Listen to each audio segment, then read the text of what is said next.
Welcome to my Channel Deep Sleep Mission-DSM. As we begin, I would be delighted if you could share your location in the comments below. It's truly inspiring to witness how far this content travels and to connect with viewers from across the world. The first time I heard Chopin's Nocturne in E-flat major playing from my grandmother's piano at 3 in the morning. I was standing in my kitchen, drinking water, and the piano lid was closed. I know what you're thinking.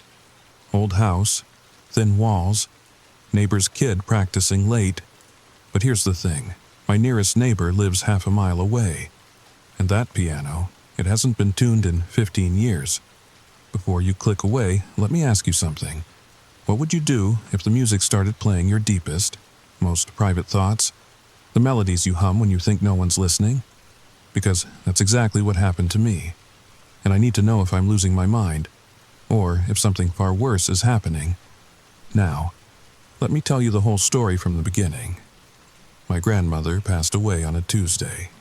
It was one of those gray October mornings in Portland, Oregon, where the rain doesn't quite fall but hangs in the air like unspoken grief. She left me her Victorian house on Hawthorne Street, along with everything in it, including that massive Steinway grand piano that dominated her living room like a sleeping giant. I'd spent every summer there as a kid, learning scales on those yellowed keys while she hummed along from the kitchen, making her famous blackberry pie. The house smelled like vanilla extract and old sheet music, a combination that still makes my chest tight with nostalgia. But I hadn't played in years. Life got busy, you know. Corporate job at Nike headquarters, mortgage on a condo downtown. The usual excuses we tell ourselves when we abandon the things we love. Moving in felt wrong at first, like wearing someone else's clothes. Everything was exactly as she'd left it. Her reading glasses still perched on the piano bench.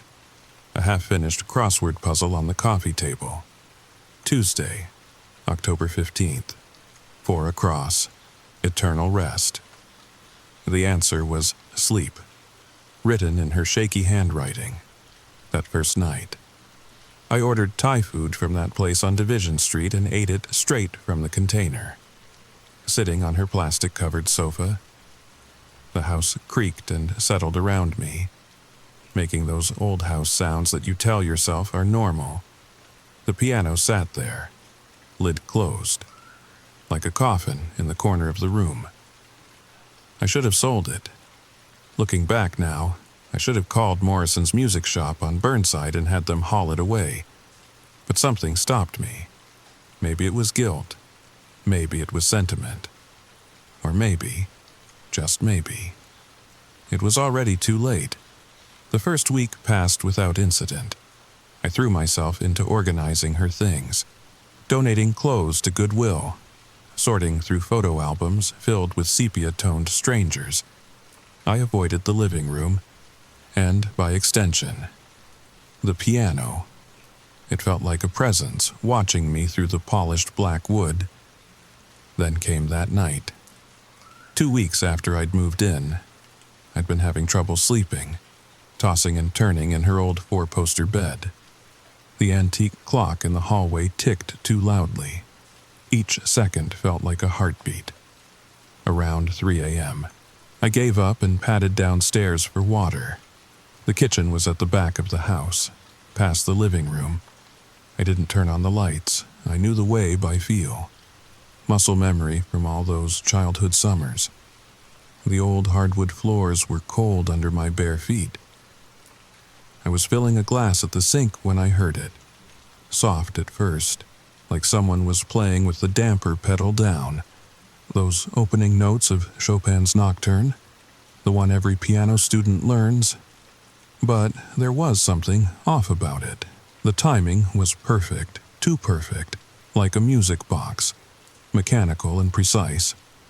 I froze, water overflowing from my glass, running cold over my fingers. The music continued, note by haunting note. I set the glass down with shaking hands and crept toward the living room. My heart hammered against my ribs. In the doorway, I stopped. The piano sat in darkness, lid closed. bench tucked neatly underneath. But the music kept playing, muffled, as if coming from inside the instrument itself. I flicked on the lights. Nothing. Just the piano, silent now, looking exactly as it had for the past 2 weeks. I stood there for maybe 5 minutes, waiting, listening. Just the tick of the hallway clock and my own ragged breathing. I told myself I dreamed it. Stress from the move, grief playing tricks. I went back to bed and eventually fell into an uneasy sleep. The next morning, I almost convinced myself it hadn't happened. Almost. But when I went to make coffee, I found my water glass on the counter, still full, a puddle spreading across the granite where it had overflowed. 3 nights later, it happened again. This time, I was ready. I'd bought one of those sleep apps on my phone, the kind that's supposed to track your REM cycles. I told myself I was being scientific about it, rational if I was sleepwalking, or having auditory hallucinations. I'd have proof. At 3:17 a.m., my phone buzzed. The app had detected sound. I lay perfectly still, every muscle tensed. There it was, faint but unmistakable. Not Chopin this time, but something else, something I recognized but couldn't quite place. I grabbed my phone and crept downstairs, recording everything. The music grew louder as I approached the living room. It was a simple melody, almost like a lullaby. Then it hit me, and my blood turned to ice water. It was the song I had been humming in the shower that morning. A made-up tune. Something that had been stuck in my head for no reason. Something that had never been written down, never been played. Something that existed only in my mind. Until now. The piano was playing my thoughts. I stood in the doorway, phone held out like a shield. The lid was still closed, but I could see it now, a faint vibration in the wood. The strings inside were moving, I was sure of it. "Hello?" My voice cracked like a teenager's. "Is someone there?" The music stopped mid-note. The silence that followed was worse than any sound. It felt expectant, like something was listening, waiting. I forced myself to walk to the piano. My bare feet made no sound on the carpet. With trembling fingers, I reached for the lid. "Sarah?" I screamed and spun around. My neighbor, Mrs. Chen, stood in my front doorway, which I'd apparently left unlocked. She was wearing a pink bathrobe and rubber boots, her gray hair in curlers. "I saw your lights on," she said, clutching her chest. "Lord, child, you scared me as much as I scared you. Is everything all right?" I explained about the music, trying not to sound insane. She gave me that look, the one people give you when they think you're having a breakdown. "Honey, you've been through a lot." She patted my shoulder. "Your grandmother's passing. The move. Sometimes grief makes us hear things. When my Robert died, I heard his voice calling me for months. She stayed for tea, and by the time she left, I'd almost believed her. Grief, stress, auditory hallucinations. It made sense. But when I played back the recording on my phone, it was only static. The next few days, I threw myself into research. I Googled everything. Pianos playing by themselves, haunted instruments, auditory hallucinations, grief. Most of it was garbage. Ghost stories and creepypasta, but I found a few scientific articles about musical ear syndrome. Where people hear phantom music, it's usually caused by hearing loss or isolation.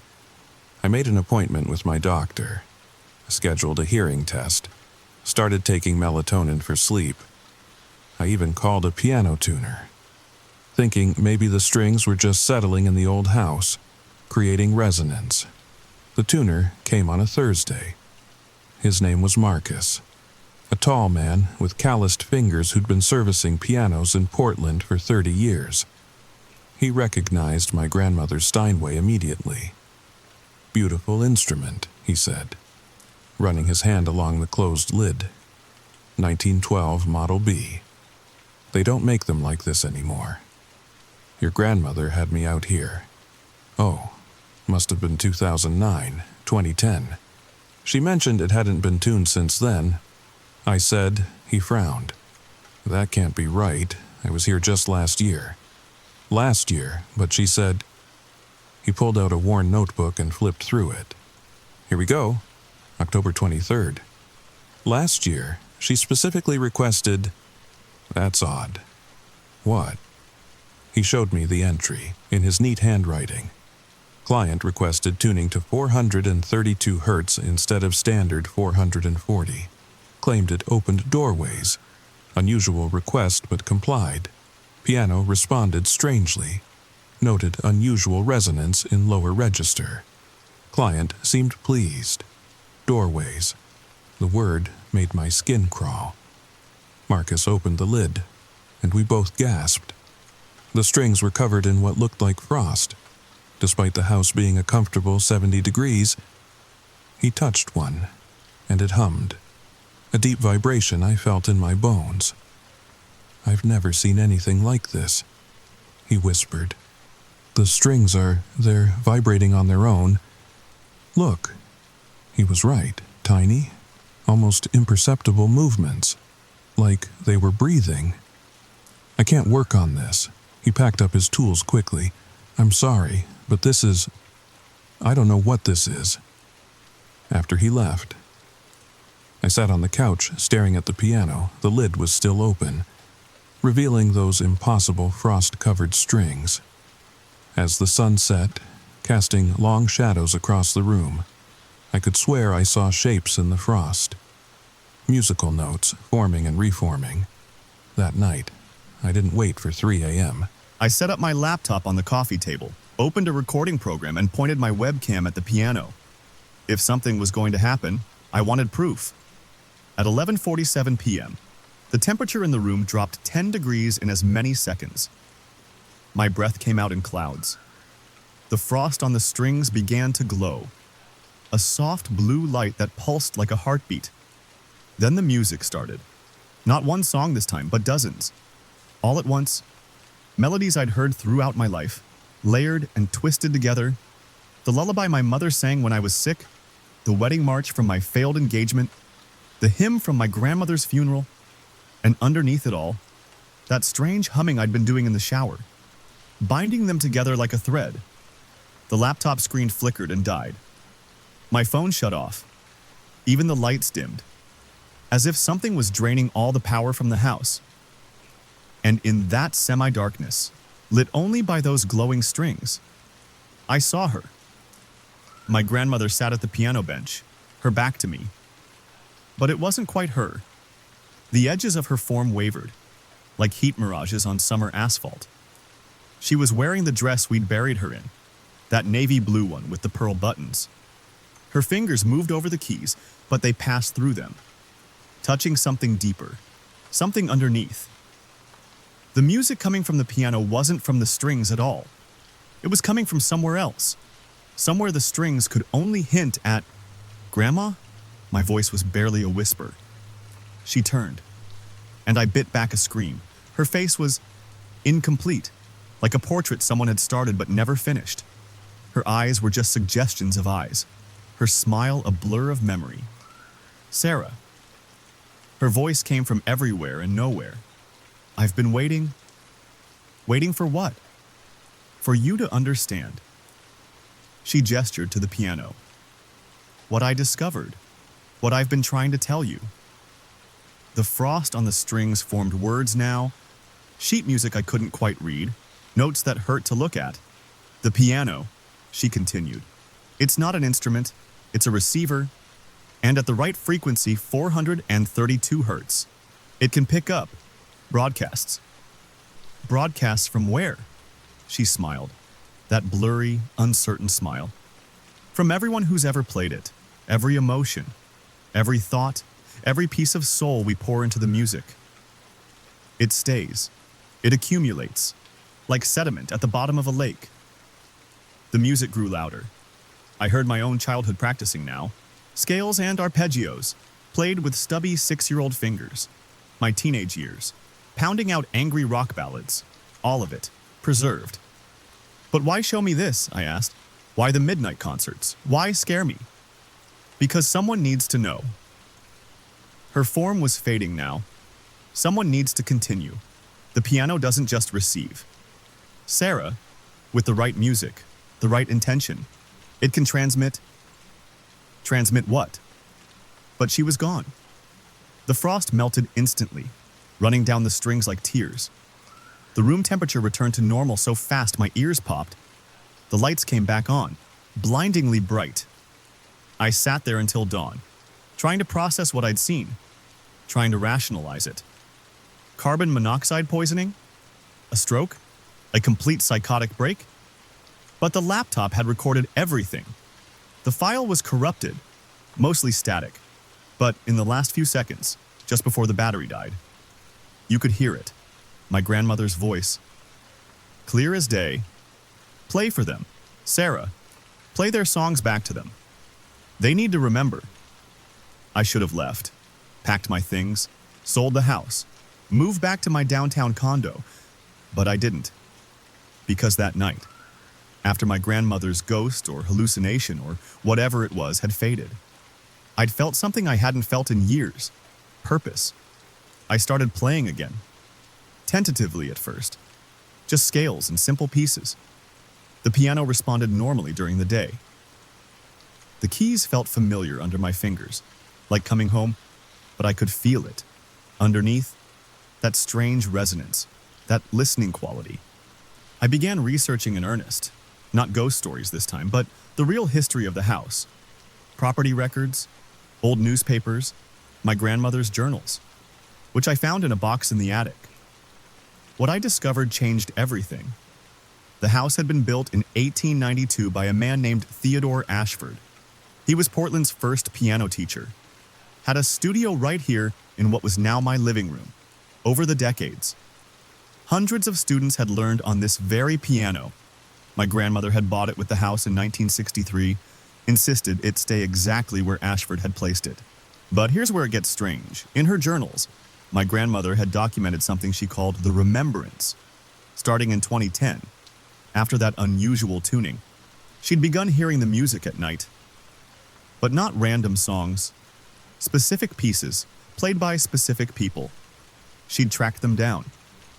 Every single one, Mrs. Eleanor Price, who'd played Claire de Lune in 1947, suffering from dementia in a care home, when my grandmother played the exact rendition back, with all Eleanor's little mistakes and flourishes.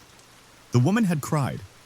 She'd remembered her late husband, her children, entire decades that Alzheimer's had stolen.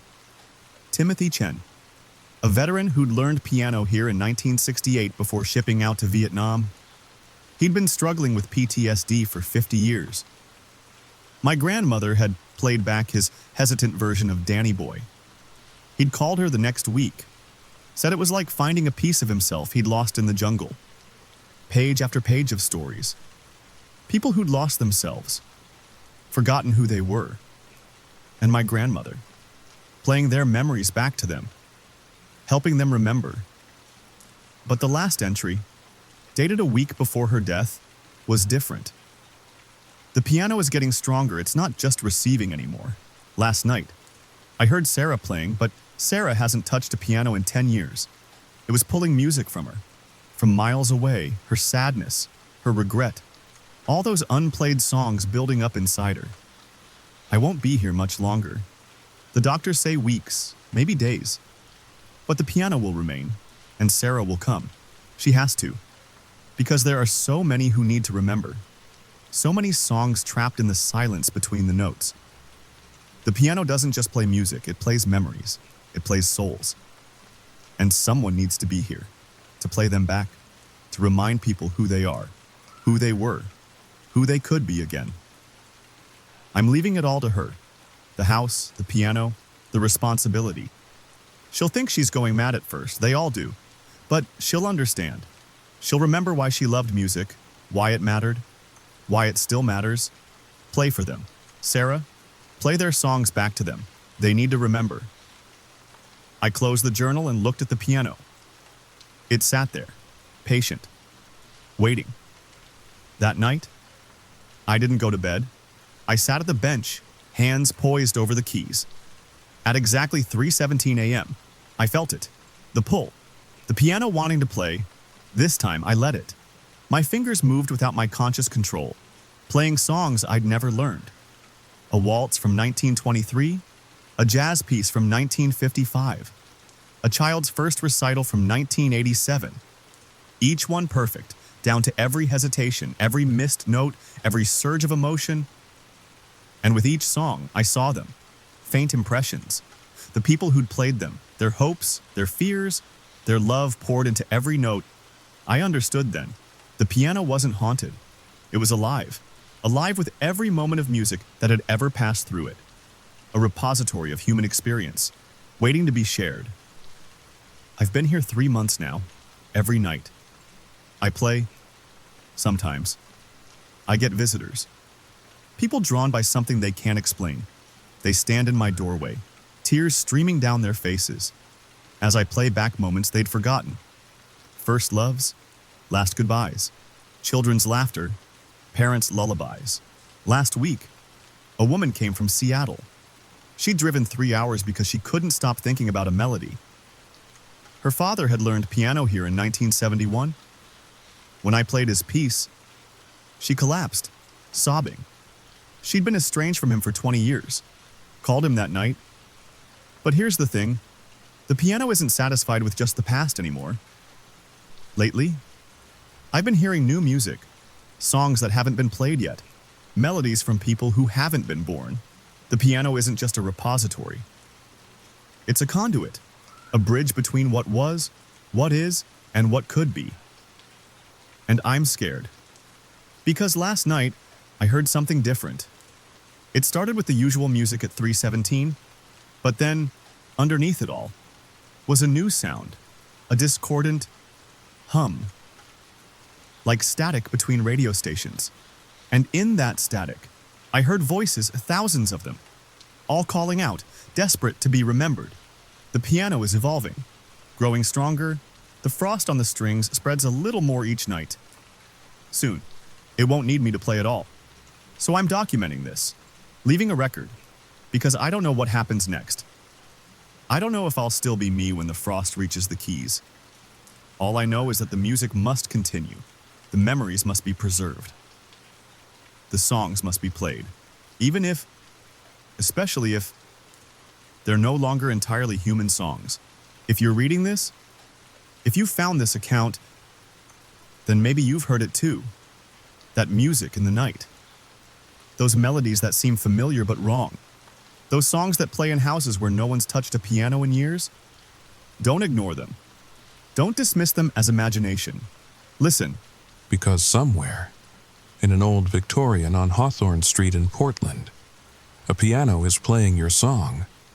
The song of who you were, who you are, who you might become. And it's waiting for you to remember.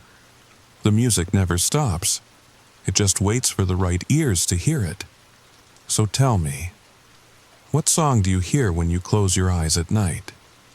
What melody haunts your quiet moments? Because I can play it for you. I can help you remember. All you have to do is knock on my door at 3:17 a.m. When the frost glows blue on the strings, when the boundary between memory and music grows thin, I'll be waiting at the piano. We'll all be waiting.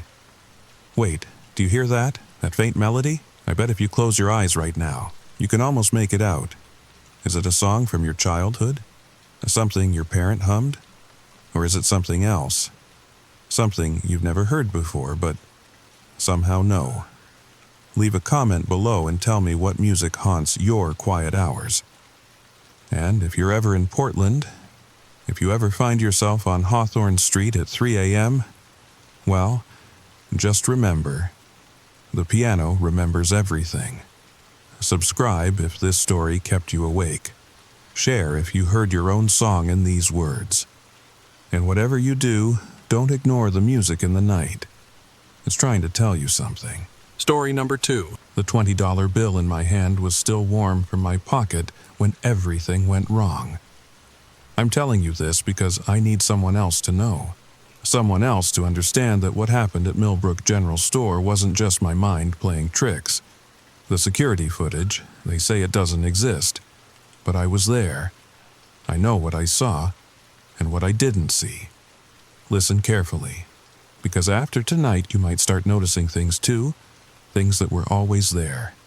Waiting. The story begins now. Tuesday evenings in Millbrook, Vermont have a particular kind of quiet. The kind where you can hear your own breathing echo off the empty streets. I'd driven 40 minutes out of my way just to reach the old general store before it closed at 8. My girlfriend Sarah had been craving those maple honey cookies they made fresh every morning. The ones wrapped in brown paper with twine. The kind of detail that mattered when you were trying to fix a relationship hanging by a thread. The GPS had taken me down Route 108, past the abandoned Sinclair farm, through patches of forest so thick the headlights barely cut through. When I finally saw the wooden sign for Millbrook General Store, hand-painted and swaying in the October wind, relief washed over me like cold water. I parked next to the only other car in the lot, a rusty Ford pickup that looked like it hadn't moved in years. The store's windows glowed amber against the darkness. Through the glass I could see shelves packed with preserves. Local honey, handmade soaps, exactly the kind of place Sarah would love. The bell above the door rang once, clear and sharp. Then silence. Hello? My voice cracked slightly. The fluorescent lights hummed overhead, casting everything in that particular shade of yellow that makes you look sick. The cash register sat at the far end, an ancient thing with real metal keys. Behind it, rows of cigarettes and lottery tickets. Normal. Everything normal, except for the smell. Have you ever walked into a room and known, just known, that something was off? It wasn't a bad smell exactly. More like when you open a jar that's been sealed too long. Sweet and stale at the same time. Be right with you, the voice came from somewhere in the back. Male, older, tired. I grabbed a basket and started shopping. The maple cookies were exactly where I'd remembered.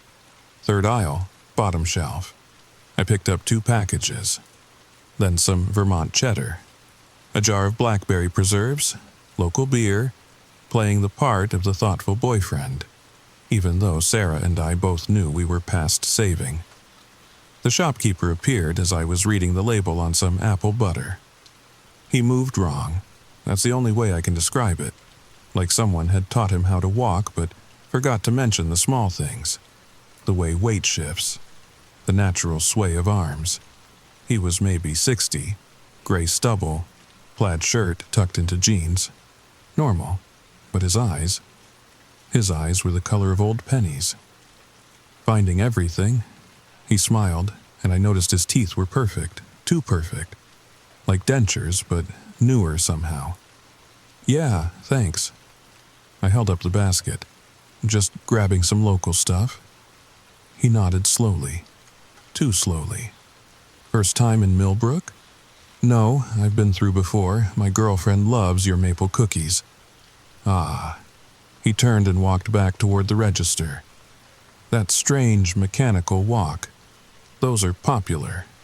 I followed him, adding a few more items as I went. Beef jerky, trail mix. The kinds of things you buy when you're stalling. When you don't want to go back to an empty apartment and think about why Sarah hadn't returned your calls in 3 days. At the register, he rang everything up on the ancient machine. Each key press echoed in the empty store. Chunk, chunk, chunk. That'll be $47.53. I pulled out my wallet. The 20 was there, plus 2 10s and a 5. I handed him 3 bills. The 20 on top. Washington's face stared up at us from the counter. Out of 50. He opened the register drawer. The bills inside were sorted perfectly, facing the same way, crisp. $2.47 is your change. He counted it out. 2 ones, a quarter, 2 dimes, 2 pennies. His fingers moved precisely, mechanically, placing each coin in my palm without touching my skin. That's when I noticed the photo taped to the wall behind him, black and white, faded. A group of men standing in front of the store.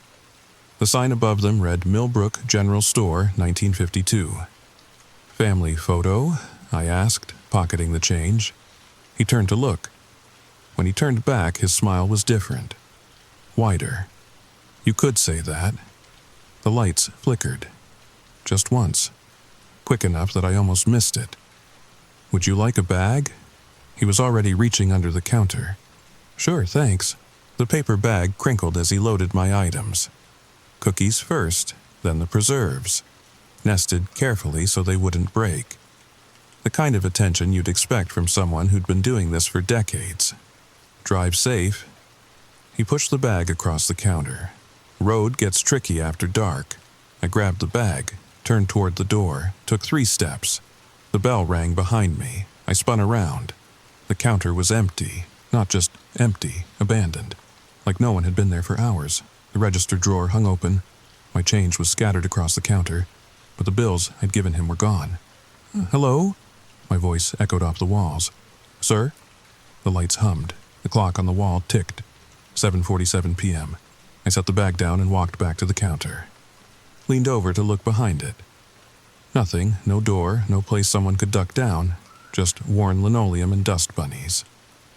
"This isn't funny." I said it louder, anger covering the fear that was starting to creep up my spine. "I know you're here." Silence. I walked down the first aisle. Canned goods and pasta, empty. Second aisle, cereals and baking supplies, empty. Third aisle, where I'd found the cookies, empty. The store wasn't that big, maybe 2,000 square feet. There was a door marked "Employees Only" at the back. I pushed through it. The stockroom was cramped. Boxes stacked to the ceiling. It smelled stronger back here. That sweet stale smell that made my stomach turn. A single bulb swung from a chain, sending shadows dancing across the walls. "Sir, are you okay?" I navigated between the boxes. "Do you need help?" At the far end, another door, this one metal. Painted green, but flaking. A padlock hung from the latch, but it was open. Dangling, like someone had left in a hurry. I shouldn't have opened it. Every instinct told me to leave. Take my groceries and go, drive back to Burlington and forget this ever happened. But I kept thinking about how he'd vanished, how it was impossible, how there had to be an explanation. The door opened onto stairs, wooden, old. They groaned under my weight as I descended into darkness. The temperature dropped 10 degrees with each step down. My phone's flashlight barely penetrated the darkness, like the black was thick, substantial. The smell grew stronger. Sweet rot mixed with something chemical, something that burned the back of my throat. The stairs ended at a dirt floor. The basement stretched out beyond my light's reach. I could make out shapes, furniture covered in sheets, boxes stacked against stone walls. Normal basement things. Except for the humming, low, electrical, but wrong somehow. Like a frequency that wasn't meant for human ears. "Hello?" My voice came out as a whisper.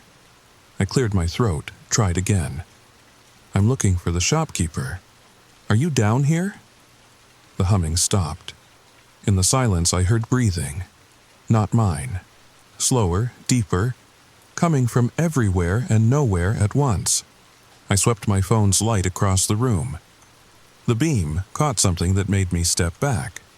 Photographs, hundreds of them, tacked to every inch of the far wall, all black and white, all the same group of men in front of the store. But as I moved closer, I realized they weren't the same photo. The men were in different positions, different clothes, different seasons visible through the store windows behind them. But their faces never changed, never aged. The same 6 men standing in the same order, spanning what had to be decades. The one on the far right looked familiar. Gray stubble, plaid shirt. Those strange copper eyes staring directly at the camera in every single photo. My phone buzzed. Sarah calling. The screen's brightness blinded me for a second. When my eyes adjusted, I wasn't alone anymore. He stood between me and the stairs. The shopkeeper, but different. His movements were smoother now, more natural. Like whatever had been pretending to be human had given up the act. You shouldn't be down here. His voice was still tired, still old, but there was something underneath it now, an echo, like multiple people speaking in unison. I was looking for you. I kept my phone pointed at him. The light made his eyes shine like a cat's. You disappeared. Did I? He tilted his head, or did you just stop seeing me? What's that supposed to mean? He smiled. Those two perfect teeth caught the light. How long do you think you've been down here? I glanced at my phone. 8:23 p.m. That couldn't be right. I'd been in the store at 7:47, the basement for maybe 5 minutes. Time moves differently in some places. He took a step closer. I backed up until I hit the wall of photographs. Especially places that have been here, waiting. Waiting for what? For someone to notice, another step, to really see. Most people come in, buy their things, leave. They don't look, don't question. But you, he smiled wider. You had to know. The photographs behind me rustled. I glanced back. They were changing. The men in the photos were turning. Slowly, all of them. Turning to look at whoever was taking the picture. Turning to look at me. We've been here so long. His voice was definitely multiple voices now. Harmonizing. Since before the store, before the town, waiting in the spaces between, the moments people don't pay attention to. You're crazy, but my voice shook, because the photos were still changing, the men stepping closer to the camera, their faces becoming clearer, and they all looked like him, different ages, different eras, but the same copper eyes. Am I? He was close enough now that I could smell him, that sweet stale smell that made my eyes water.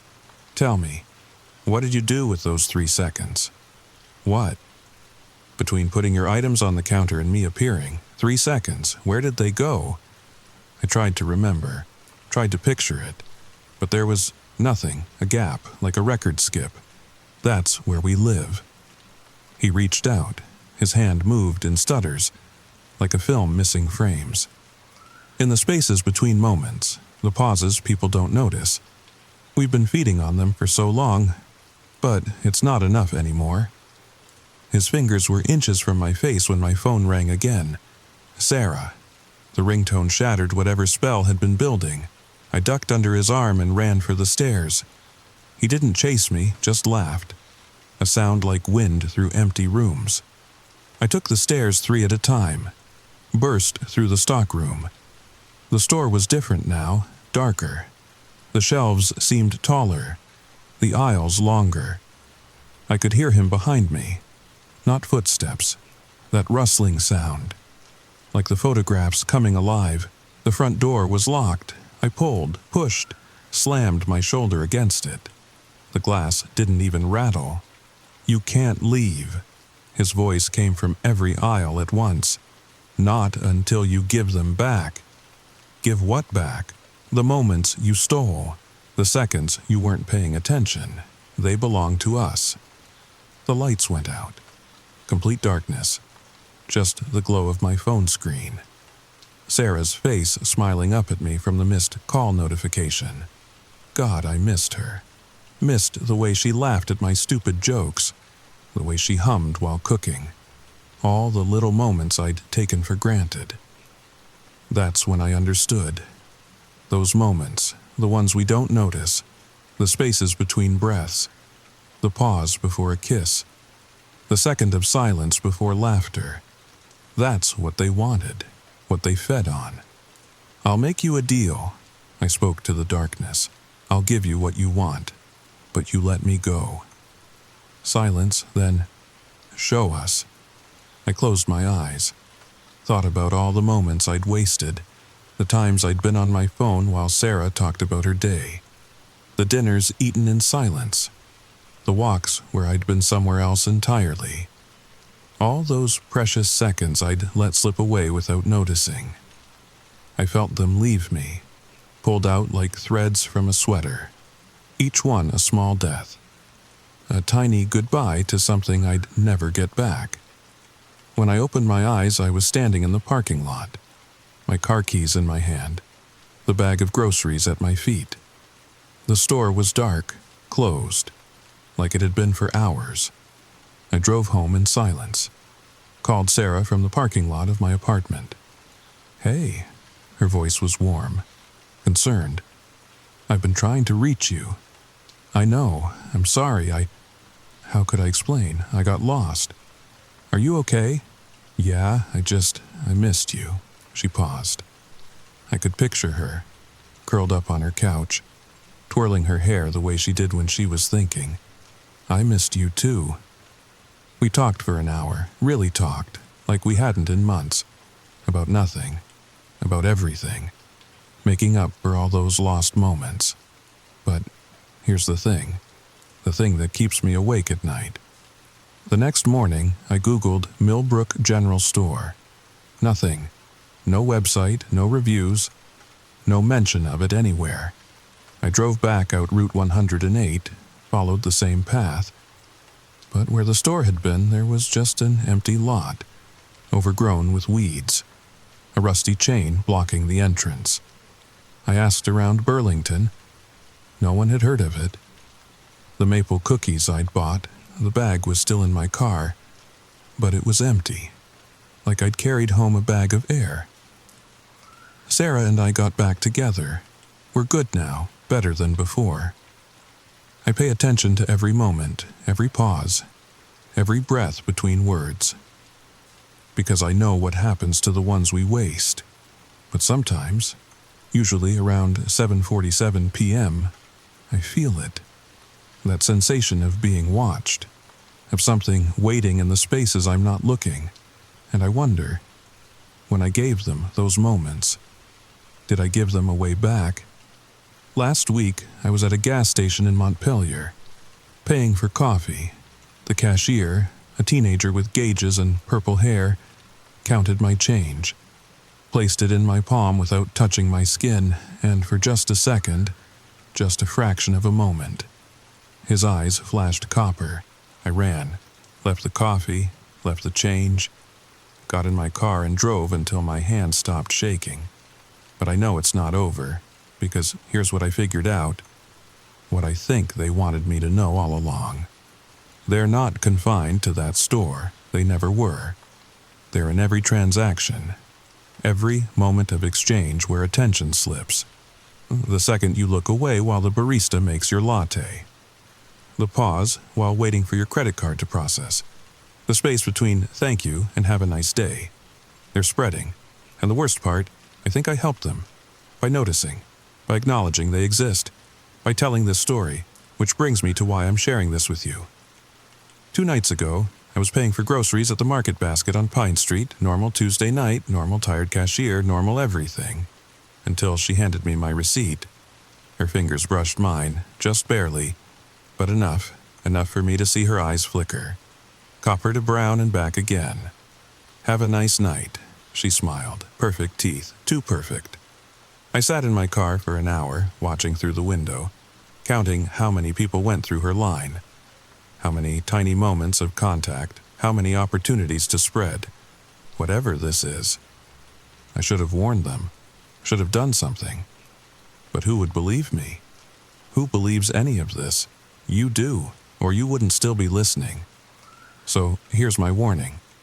Next time you're paying for something, anything, pay attention. Really look at the person helping you. Watch their movements, their eyes, the way they count change. Because if you see what I've been seeing, if you notice that wrongness, that mechanical precision trying to mimic human behavior, don't run.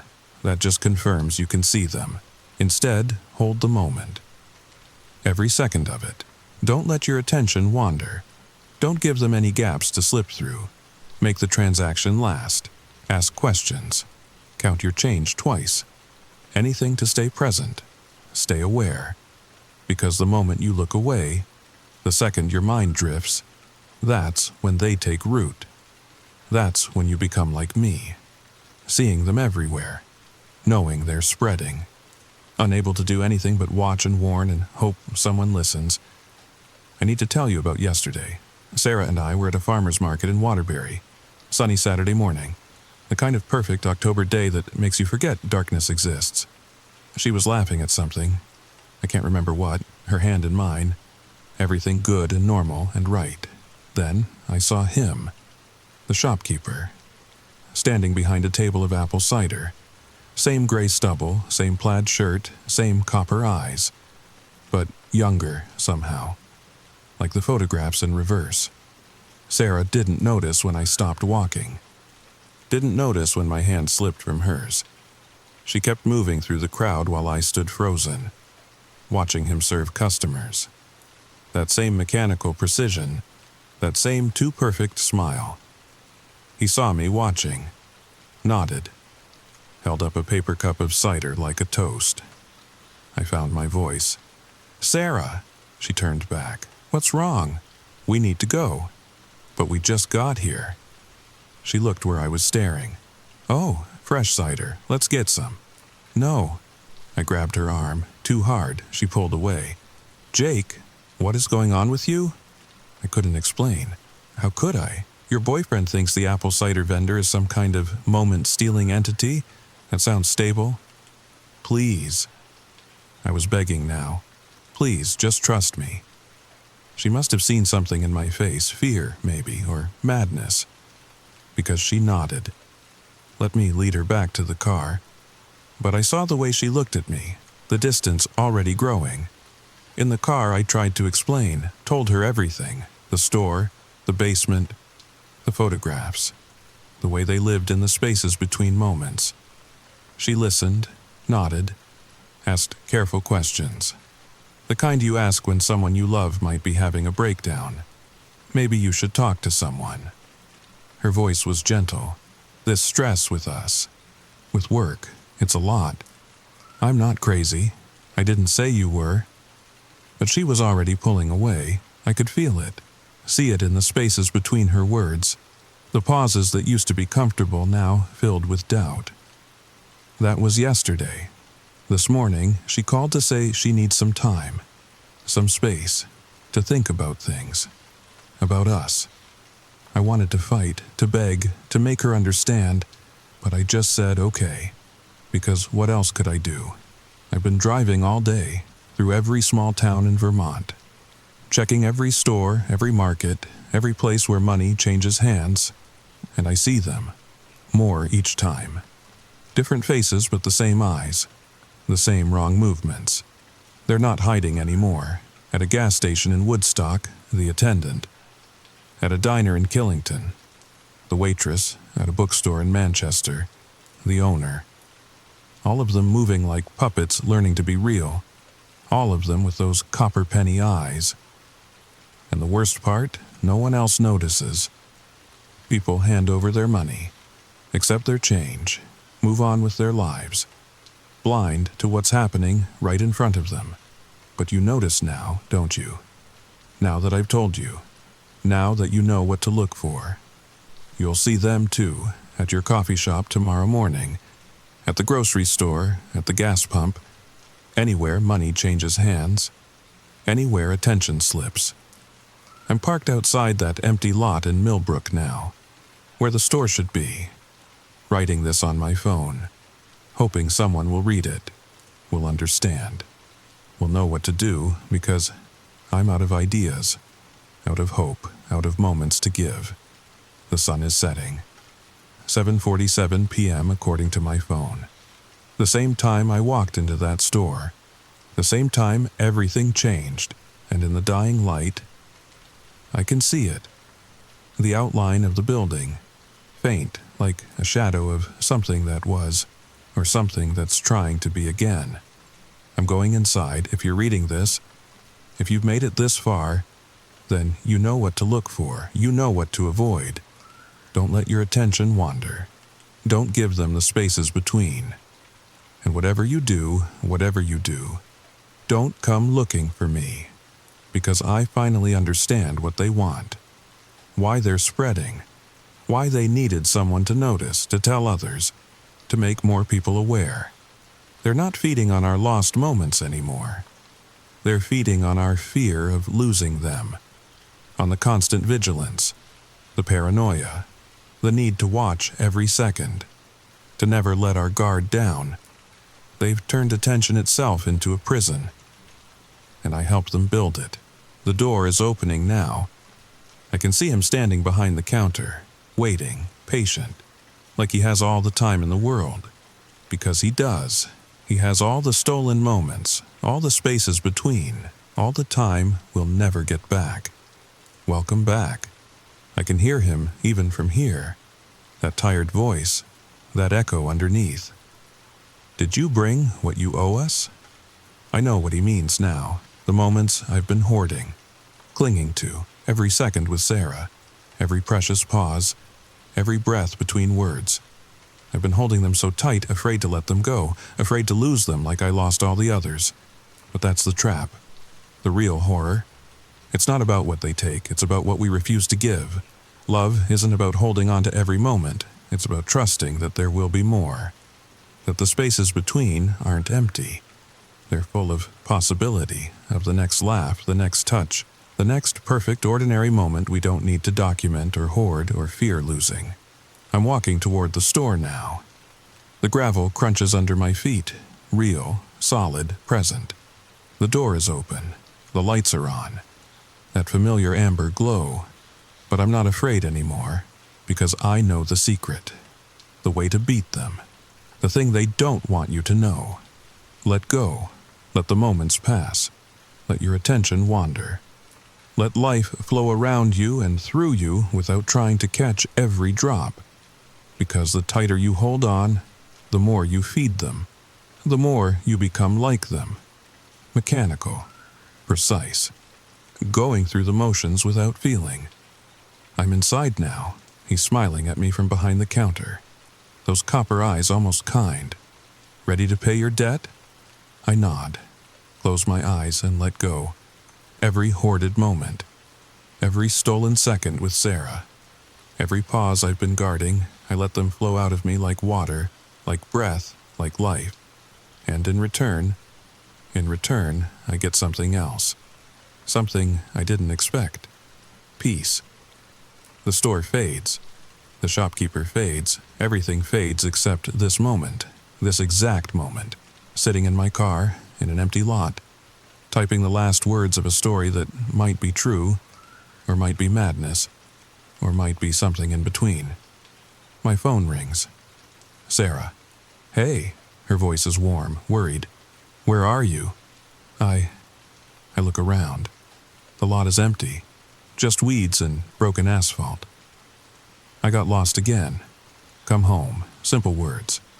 But they hold everything. Just come home. Okay. I start the car, drive away from Millbrook, from whatever was or wasn't there. From the shopkeeper and his copper eyes and his patient, terrible smile. But I know he's still out there. In every store, every transaction. Every moment we're not paying attention. Waiting, feeding, growing. And now you know too. You can't unknow it, can't unsee it. Every time you pay for something, every time you hand over money and wait for change, you'll wonder. Is this one of them? Are those eyes too bright? Are those movements too precise? You'll pay attention, guard every moment, watch every second. And that's exactly what they want. Sweet dreams. Tell me, have you noticed anyone strange at your local store lately? Someone whose movements seem just a little too perfect? Whose smile doesn't quite reach their copper-colored eyes? Share your story in the comments below. Like this video if you'll be paying closer attention from now on. And subscribe, because the spaces between stories are where the real horrors live. And I have so many more to share with you. Remember, they're always watching, always waiting, in the moments you're not. Story number 3. The scratching started on a Tuesday. Not Monday, never Monday. That's what bothers me most about this whole thing. If it had started on a Monday, I could have blamed it on stress from work. The beginning of another long week at the insurance office in downtown Denver. But Tuesday? Tuesday was supposed to be my easy day. I remember standing in my kitchen, stirring instant coffee in my favorite mug, the one with the chip on the handle, when I heard it. A soft, deliberate scratching coming from somewhere behind the refrigerator. Not the quick skittering of mice. This was slower, more purposeful. Great, I muttered to myself, just what I need. The house on Maple Street had been a steal. A 1920s craftsman that the realtor Janet had practically begged me to take. It's been on the market for 8 months, she'd said, her smile a little too bright. The previous owners just left, said they found a better opportunity out of state. I should have asked more questions, but I was 32, recently divorced, and desperate to start over. The exposed brick walls and original hardwood floors had sold me instantly. Plus, the basement had already been converted into a home office, perfect for my freelance writing on weekends. But now there was scratching. I pulled the refrigerator away from the wall, expecting to find mouse droppings or maybe a nest. Instead, I found a small hole, about the size of a quarter, perfectly drilled through the drywall. The edges were smooth, deliberate, and deep inside that darkness, I swear I saw something move. "Okay," I said aloud, needing to hear my own voice. "Okay, Sarah, it's just mice. Call an exterminator tomorrow." But that night, as I lay in bed scrolling through my phone, I heard it again, this time from the bedroom wall. The same slow, methodical scratching, like someone, or something, was trying to communicate. I pressed my ear against the wall. The scratching stopped immediately. Then I heard breathing. Soft, rhythmic breathing that wasn't mine. My heart hammered as I pulled back, staring at the wall like it might suddenly sprout eyes. The breathing continued for exactly 3 minutes. I know because I watched the red numbers on my alarm clock, then stopped. The next morning, I called in sick to work. Spent the entire day at Home Depot, buying every possible tool to investigate.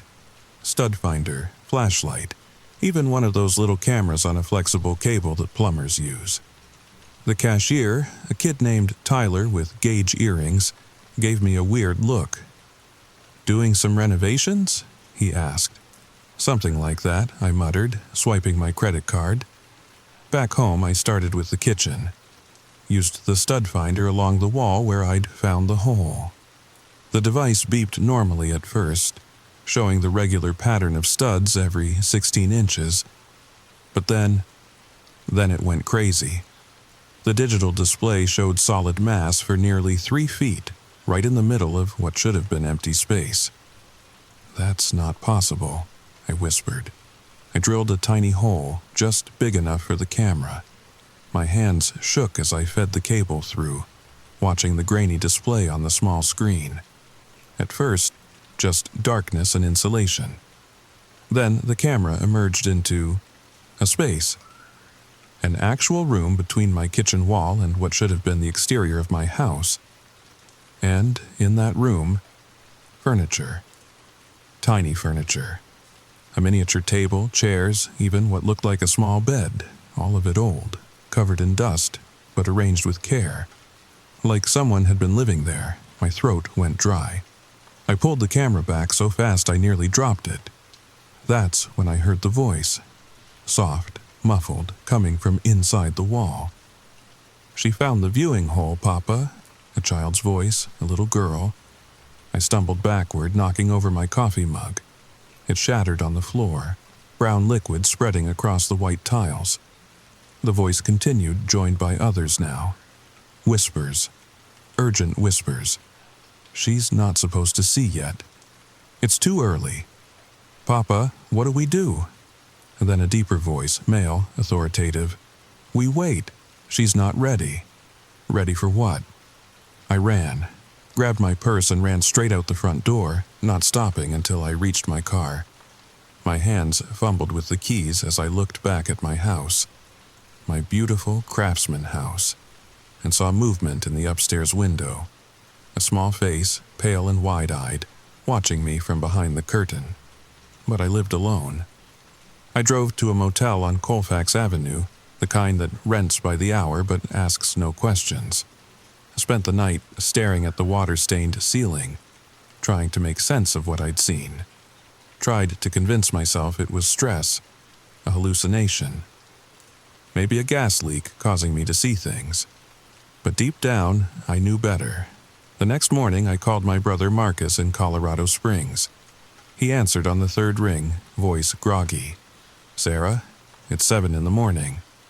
Marcus, I need you to come to Denver, today." "What's wrong?" I paused, knowing how insane it would sound. "There's something in my house, in the walls." "Like rats?" "No, not rats." Silence, then, "Sarah, are you using again?" My jaw clenched. One mistake 5 years ago, and he'd never let me forget it. "I'm clean, Marcus. Have been since rehab. This is different." Okay, I'll come up after work. Just stay calm, all right?" But I couldn't stay calm. Couldn't stop thinking about those voices. That furniture, the child's face in my window. I spent the day at the library researching my house. Found old newspaper articles on microfilm dating back to when it was built. Normal stuff at first. Building permits, property transfers. Then I found an article from 1978 that made my blood run cold. Local family missing, feared dead. The article showed a photograph. A family of 4, parents and 2 children, standing in front of my house. The Walkers. David and Patricia Walker and their kids Emma and James. They'd vanished without a trace. No bodies ever found. The house sat empty for 2 years before being sold. But it was the last paragraph that really got me. Neighbors reported strange sounds coming from the Walker home in the weeks before their disappearance. Mrs. Gladys Murphy, who lived next door, claimed to hear voices and movement inside the walls. Police found no evidence of foul play. I printed the article, my hands trembling. Checked out 3 books on the history of Denver architecture, specifically about hidden rooms and passages in old houses. Apparently, during Prohibition, many homes had secret spaces for hiding alcohol. Some were never properly sealed. When Marcus finally arrived that evening, I was sitting on my front porch, afraid to go inside. "You look terrible," he said, climbing out of his truck. "Thanks, really helpful." He sat beside me, and I told him everything. Showed him the article. His expression grew more concerned with each detail. "Okay," he said finally. "Let's go inside, together." "Marcus, no." "Sarah, either you're having a breakdown, in which case I need to help you, or something really weird is happening. In which case, I still need to help you. Come on." We entered through the front door. The house felt different. Warmer than it should have been. And there was a smell, like old flowers and something else. Something sweet and cloying. "Do you smell that?" I whispered. Marcus nodded, his confidence wavering. "Yeah? What is that?" The scratching started immediately, but this time, it wasn't just from one wall, it surrounded us. Every wall, the ceiling, even seeming to come from beneath the floorboards. A symphony of scratching like dozens of fingernails on wood. "What the hell?" Marcus breathed. Then the lights went out. In the darkness, we heard them clearly. Footsteps. Not in the walls anymore, but in the house with us. Small feet pattering across the hardwood, larger ones following. A family's worth of footsteps moving through my home like they owned it. Marcus grabbed my arm. "We're leaving now." But as we turned toward the door, a figure stepped into the hallway. Illuminated by the streetlight filtering through the window, I saw her clearly. A little girl, maybe 7 or 8, wearing a dress that looked decades out of style. Her hair was long and tangled, her feet bare. She smiled at us. "You're home early, Mama." My legs nearly gave out. I'm not your... Emma? A woman's voice called from the kitchen. Emma, who are you talking to? More footsteps. A woman appeared, followed by a man and a teenage boy, all of them pale, thin, wearing clothes from another era. The Walker family. The missing Walker family. But they weren't looking at us. They were looking through us.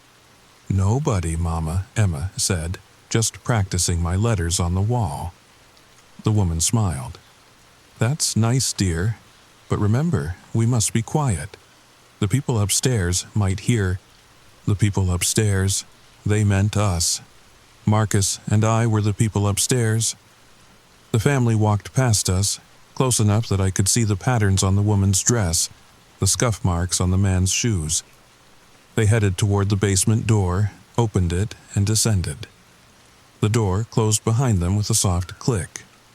Marcus and I stood frozen for what felt like hours but was probably only seconds. Then we ran, burst out the front door, and didn't stop until we were in his truck, speeding away. Did you? I couldn't form words. Yeah, Marcus said, his knuckles white on the steering wheel. I saw. We went to his apartment, spent the night researching, calling anyone who might help. Found a professor at DU who specialized in paranormal research, Dr. Elizabeth Henley. She agreed to meet us the next day. You're not the first, she said over coffee at a small cafe on Broadway. Houses with hidden spaces. Sometimes they develop their own ecosystems, their own realities. What does that mean? I asked. She leaned forward. Think of it like parallel dimensions, but localized. The Walker family, they might have discovered these spaces, started living in them, and over time, the boundary between their world and ours became fluid. That's insane, Marcus said. Is it? Dr. Henley pulled out a folder. I've documented 17 cases in Colorado alone, families who vanish but never really leave. They exist alongside the new residents, occupying the same space but in different layers of reality. So, they're ghosts? No, they're very much alive, just displaced, living in the spaces between spaces. How do I get them out? I asked. Dr. Henley's expression turned grave. You don't. Once a house develops these parallel spaces, they're permanent. The question is, can you coexist? That night, against all logic, I went home, alone. Marcus tried to stop me, but I needed answers. The house was quiet when I entered. I stood in the living room and spoke to the walls. I know you're there, the Walkers. I want to understand. Silence. Then, slowly, a section of wall near the fireplace swung inward. A hidden door I'd never noticed. Emma stood there, no longer see-through, looking as solid and real as anyone. Papa says you're ready now, she said, extending her small hand. Would you like to see our home? I hesitated. Every instinct screamed at me to run, but I took her hand. The passage beyond was narrow, lit by old oil lamps. It opened into a network of rooms I couldn't comprehend. Spaces that shouldn't exist, carved between and behind my walls. Some were furnished like a home from the 1970s. Others were older, much older, with furniture from the 1920s or earlier. We're not the first, Emma explained as we walked. Families have been living here long before us. The house, it makes room for everyone. We emerged into a larger space, a dining room where the rest of the Walkers sat at a table. They looked up as we entered, and Patricia Walker smiled. Welcome, she said. We've been waiting for you to find us. The house told us you were special. The house told you? David Walker nodded. It speaks to those who listen, shows them the spaces between. We found them by accident, exploring during renovations. And we realized, why live in just one layer when there are so many? But the article said you disappeared. People thought you were dead. We chose to step sideways, Patricia said. Away from mortgages and jobs and all the noise. Here, time moves differently. We age slower. We want for nothing. How many are there? Families, I mean. 3 others. deeper in, the Johnsons from 1952, the Kowalskis from 1933, and the original builders, the Carsons. All of us, living in our own layers, occasionally crossing paths. My head spun. This is impossible. James, the teenage boy, finally spoke. Is it? You've felt it, haven't you? The pull of the walls, the comfort of the spaces between. The house chooses its residents carefully. He was right. Despite everything, I felt safe here. Welcomed. Like I'd found something I didn't know I was looking for. What happens now? I asked. That's up to you, David said. You can live upstairs, pretending we don't exist. Or you can join us. Not permanently, not at first, just visit. Learn about the spaces. The house has so much to show you. I spent hours with them, learned about their daily routines, how they gathered food from some inexplicable source within the walls, how they entertained themselves with books and games that seemed to materialize as needed. The children attended a schoolroom where lessons wrote themselves on the walls. The house provides, Patricia explained. It always has. When I finally returned to my normal living room, dawn was breaking. But only an hour had passed on my clock. Marcus called. Sarah, are you okay? You haven't answered your phone all night. I looked at my phone. 17 missed calls. But I'd only been gone an hour. I'm fine, I said. I'm going to stay. What? Sarah, no, those things. They're not things, they're people, families. And Marcus, they're not trapped, they're free. He argued, pleaded, even threatened to call the police. But what would I tell them? That families from decades past lived in my walls, in spaces that physics said couldn't exist. That was 3 months ago. I still live in the house on Maple Street, still go to work, pay my bills, live my normal life. But now, when I hear scratching in the walls, I know it's just Emma practicing her letters. When I smell those strange flowers, I know Patricia's making her special tea. Sometimes I join them for dinner. Sometimes they join me for movie night, flickering in and out of visibility on my couch. We've found a balance, a rhythm. Last week I met the Johnsons. They showed me their section, decorated in perfect 1950s style. Mrs. Johnson makes the best apple pie I've ever tasted, though I can't explain where she gets the apples. The Kowalskis keep to themselves mostly, but their daughter, Maria, sometimes plays piano, a piano that exists only in the spaces between. The music drifts through my walls at night, beautiful and impossible. I haven't met the Carsons yet. They stay in the deepest spaces, the oldest ones. But sometimes I feel them watching, evaluating. Emma says they're waiting to see if I'm truly one of them. My brother doesn't visit anymore.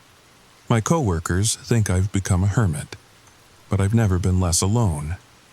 The house on Maple Street has many layers, many families, many stories. And now, one of them is mine. But here's what keeps me up at night. Not the scratching, not the footsteps, not even the impossible physics of it all. It's the notebook I found hidden in my bedroom wall last week. My notebook. The one I'm writing in right now.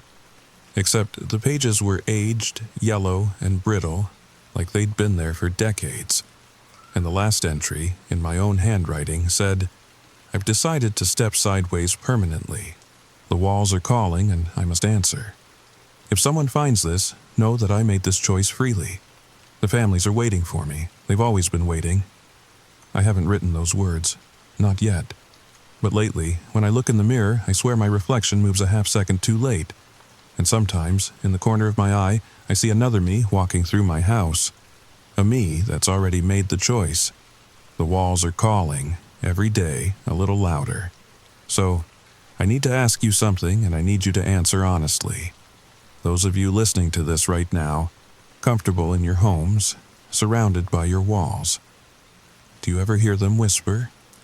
Do you ever wonder what's in the spaces you can't see? Because the house on Maple Street isn't unique. The walkers told me that. These spaces exist everywhere, in old houses and new ones, waiting for someone to notice, waiting for someone to listen. So, tell me, have you checked your walls lately? Have you noticed the scratching?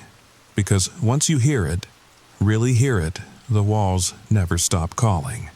And one day, you might just answer. One day, you might just step sideways, into the spaces between, where we're all waiting for you. But I'm getting ahead of myself. You need to know what happened after I found that notebook. What happened when I started paying attention to the other signs. It began with the mail. Letters addressed to Sarah Chen, my name, but postmarked from 1987, 1993, 2001. All different years, but all in my handwriting. The postal worker, Janet, just shrugged when I asked about it. Sometimes old mail gets lost in the system, she said. But her eyes darted away when she said it, like she knew something. The letters were mundane at first. Grocery lists, reminders about dentist appointments, notes to myself, but they were for appointments I'd never made, at places that didn't exist anymore. Dr. Morrison's office on 3rd Street, except 3rd Street had been renamed MLK Boulevard in 1995. Then came the photographs. I found them slipped under my door one morning. Polaroids, the old kind with the white borders. Pictures of me at different ages, in rooms of my house I'd never seen. Me at maybe 40, sitting in a parlor with Victorian furniture. Me at 50, gray-streaked hair, laughing with people I didn't recognize. Me at 70, ancient and thin, standing in front of a wall covered in children's drawings. But I'm only 32. Marcus had stopped taking my calls by then. My friend Lisa tried to stage an intervention, convinced I was having a breakdown. She sat in my living room fidgeting with her coffee mug while I tried to explain. "Sarah, honey, you need help. This isn't normal." "Define normal," I said. "Is it normal that we accept only one layer of reality? That we ignore all the spaces we can't see? You're scaring me." I wanted to show her, wanted to take her hand and lead her through the hidden door by the fireplace. But when I looked, it wasn't there. The house had sealed it. "She's not ready," Emma's voice whispered from inside the wall. "The house knows." Lisa left quickly after that. Probably heard me talking to the wall. I haven't seen her since. But the house began revealing more as I spent time alone. New passages opened each night. I mapped them obsessively, filling notebooks with sketches and measurements that defied logic. Rooms that occupied the same space but different times. Hallways that led up when they should lead down. A library where the books wrote themselves. Stories of all the families who'd lived between the walls. That's where I learned the truth about the house's history. It wasn't built in 1920. It was built around something that was already there. The original foundation dated back to the 1850s, built by a man named Jeremiah Carson. He'd been an architect, but also something else. The books called him a dimensional engineer. He'd designed the house to exist in multiple layers of reality simultaneously. Each family that moved in created their own layer, their own version of the house. And sometimes, when the conditions were right, the barriers thinned. "We're not ghosts," David Walker explained one evening as we sat in their dining room, or my dining room, or both. "We're just living in a different frequency of the same space." "But why show yourselves to me?" Patricia smiled sadly. "Because you're already shifting, haven't you noticed? The way time moves differently for you now. The way people look through you sometimes. I had noticed. At work, colleagues would walk past my desk without seeing me. I'd have to tap them on the shoulder to get their attention. At the grocery store, I'd stand in line for 10 minutes before the cashier noticed me. "It's beginning," James said. "The house is claiming you." "I don't want to disappear," I said. But even as the words left my mouth, I wasn't sure they were true. "Who says you're disappearing?" Emma asked. "You're just expanding, existing in more places at once." That night, I discovered the museum. It was through a door in my basement that I'd never seen before. Behind it, a vast space filled with artifacts from every family who'd lived in the walls. The Johnsons' 1950s television that played shows from alternate timelines. The Kowalskis' radio that picked up broadcasts from futures that might have been. And in the center, the Carsons' original blueprints for the house. But they weren't just blueprints, they were living documents, constantly redrawing themselves. I watched in fascination as new rooms appeared on the paper. Rooms I recognized from my explorations. And there, in the corner of the newest edition, my name appeared. S. Chen, transitional resident. Transitional, not permanent yet. I started experimenting after that. Learned I could step partially into the other layers. Have breakfast with the walkers while simultaneously getting ready for work in my own timeline. The skill grew stronger each day. My reflection became more unreliable. Sometimes it showed me at different ages. Sometimes it showed me in clothes I didn't own, in rooms I hadn't visited yet. Once, I saw myself standing with a family I didn't recognize, all of us translucent and smiling. "That's your future family," Patricia said when I told her. "Or one possible version. Time isn't linear in the spaces between. Will I have children? You already do in some layers. In others, you remain alone. In one, you're the grandmother to 17 grandchildren who all live in different frequencies of the house." My head spun trying to understand it. "How do you keep track?" "We don't," David laughed. "We just exist. Let the house sort out the details." But I needed to understand. I spent days in the museum, studying the artifacts. Found journals from residents going back over a century.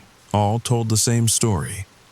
The gradual pull of the walls, the thinning boundaries, the final choice to step sideways permanently. None of them regretted it.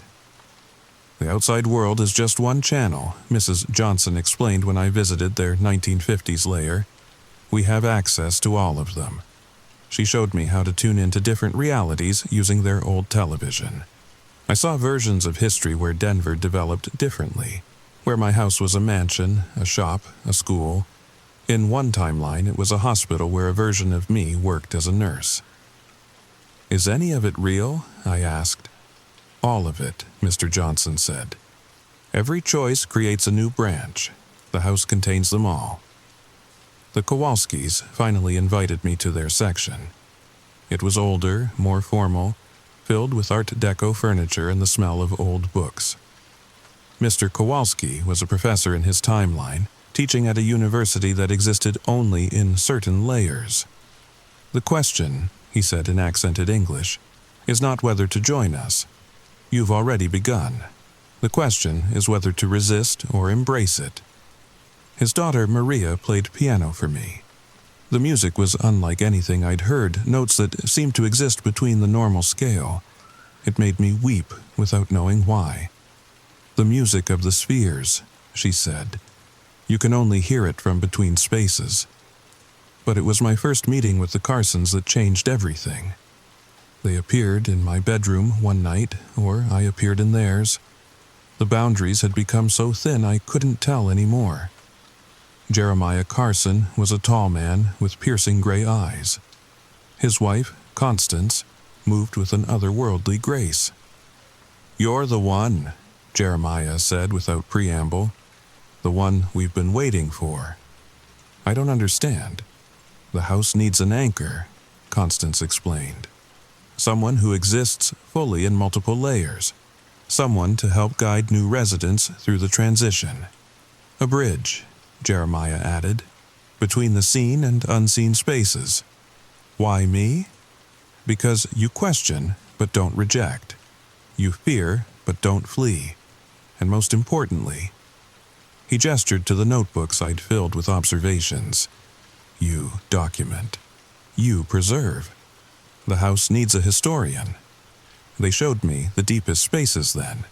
rooms that existed outside normal time, libraries where every book that could be written existed simultaneously, gardens where seasons occurred all at once, a ballroom where all the families gathered for celebrations that lasted seconds and centuries.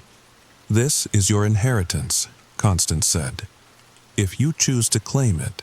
I returned to my normal bedroom dizzy with possibilities, but also terrified, because claiming it meant leaving the world I knew, meant becoming like them, visible only to those ready to see. The next day at work was when I knew my time was running out. I sat through a meeting where no one acknowledged me, sent emails that went unread. My boss walked through me, literally through me, on his way to the coffee machine. I was fading from their reality. That night, I called Marcus one last time. He answered, but his voice was distant. "Sarah? Is that? I can barely hear you." "I wanted to say goodbye," I said. "Goodbye? Where are you going?" I looked at the walls of my house, seeing all the layers at once now, all the families existing in their own frequencies, all the possibilities spread out like a vast tapestry. "Home," I said. "I'm going home." The call dropped. When I tried to redial, the number was disconnected. In this reality, Marcus's number had never existed. The walls were calling louder now, not scratching anymore, but singing. A harmony of all the families, all the timelines, welcoming me home. I stood in my living room, all the living rooms, and made my choice. "I'm ready," I said aloud. The house responded immediately. Every hidden door opened at once. Every passage revealed itself. The families emerged from their layers, solid and present, hands extended in welcome. "The final step," David Walker said, "is letting go of the illusion of a single reality." I took his hand, took all their hands, and stepped sideways for the last time. The transition was gentler than I expected. Like sinking into warm water, the weight of linear time fell away. The constraints of single existence dissolved. I was 32 and 70 and not yet born. I was in my house and in all the houses that had ever stood on this spot. "Welcome home," the Carsons said in unison. And it was home. More home than any single layer had ever been. I exist fully in the spaces between now. I greet new residents when they arrive, help them understand the scratching in the walls. Some flee, some, like me, eventually join us. The house grows richer with each new family, each new layer of reality. But I still remember the single-layer world. Still document everything in notebooks that exist across multiple timelines. Sometimes I leave them where they can be found, like the one you're reading now, if you're reading it now, if now means anything anymore. Because here's the truth that the walls whisper: we're all living in layers already. We just pretend we're not. Every choice creates a new branch. Every possibility exists somewhere. The house on Maple Street just makes it visible. So when you hear scratching in your walls, when your reflection seems a bit off, when time moves strangely in certain rooms, remember this story. Remember that there are families waiting in the spaces between, waiting to show you wonders beyond single-layer existence. The walls are calling. They're always calling. And someday, if you're brave enough, or lonely enough, or curious enough, you'll answer. We'll be here when you do, all of us, in all our layers, in all our times, waiting in the spaces between, where reality is richer than you ever imagined, where home means something more than four walls and a roof, where families extend across dimensions and time is just another room to explore. The house on Maple Street has many stories. This has been mine. But it could be yours too. All you have to do is listen to the walls. All you have to do is step sideways. We're waiting for you. Story number 4. The crows remember everything. That's what my grandmother used to tell me whenever I'd throw rocks at them in her backyard in Portland, Maine. They'll remember your face, Danny, she'd warn, wagging her finger. And they'll tell their children about you. I thought it was just one of those things grandmothers say, like how sitting too close to the TV would ruin your eyes, or how cracking your knuckles would give you arthritis. But now I know she was right. The crows do remember, and they do so much more than that. If you're listening to this at night, maybe turn on a light.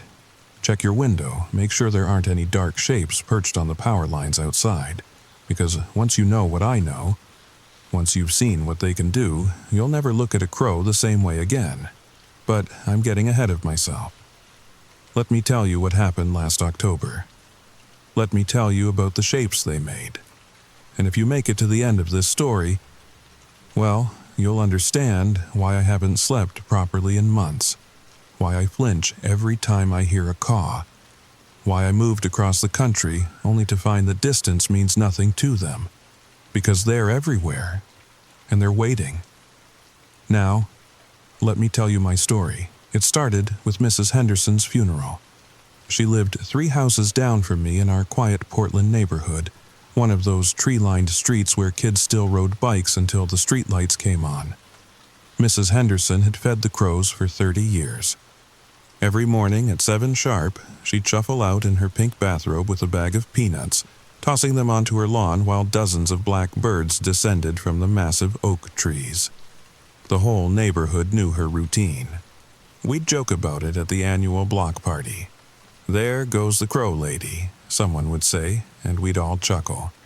But Mrs. Henderson would just smile that knowing smile of hers and say, "They're smarter than you think.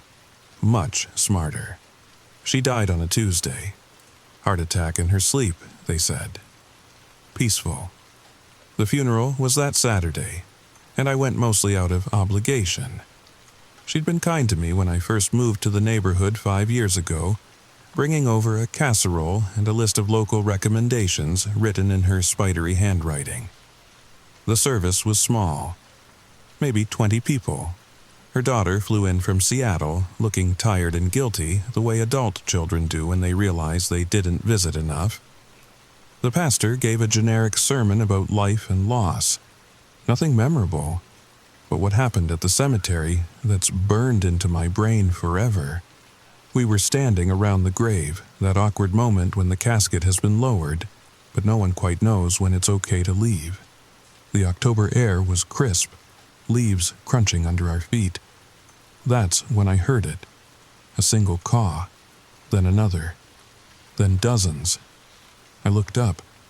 The trees surrounding Evergreen Cemetery were full of crows. Hundreds of them, maybe thousands. They sat in perfect silence after that initial chorus, just watching. The other mourners noticed too. People started shifting uncomfortably, pulling their coats tighter. "Mom always did love those birds," Mrs. Henderson's daughter said, trying to laugh. But it came out wrong. Forced. That's when they started moving. It wasn't random, it wasn't chaotic. The crows began flying from tree to tree in groups, landing in specific spots. From where I stood, I couldn't make sense of it at first. But Jimmy Chen, who worked at the cemetery and was standing on a hill about 50 yards away, he saw it clearly. I know because I heard him gasp. Heard him say, "Oh my God." The crows had formed letters. Perfect, readable letters spelled out in the trees. "We remember" people started backing away from the grave. The pastor dropped his Bible. Mrs. Henderson's daughter grabbed my arm so hard it left bruises. But the crows weren't done. They rose again. A black cloud swirling above us, their wings creating a sound like whispered secrets. Then they settled again. New formation. New message. She fed us. An elderly man I didn't know started praying under his breath. Someone else was filming with their phone, hands shaking so bad I doubt the footage was usable. Me? I just stood there, frozen, my rational mind trying to explain what couldn't be explained. Birds don't do this. Birds can't do this. But they were doing it. One final time they rose. The sound was deafening now, thousands of wings beating in unison. They circled 3 times, a perfect spiral, before settling into their final formation. Now we feed. Then, as suddenly as they'd appeared, they left.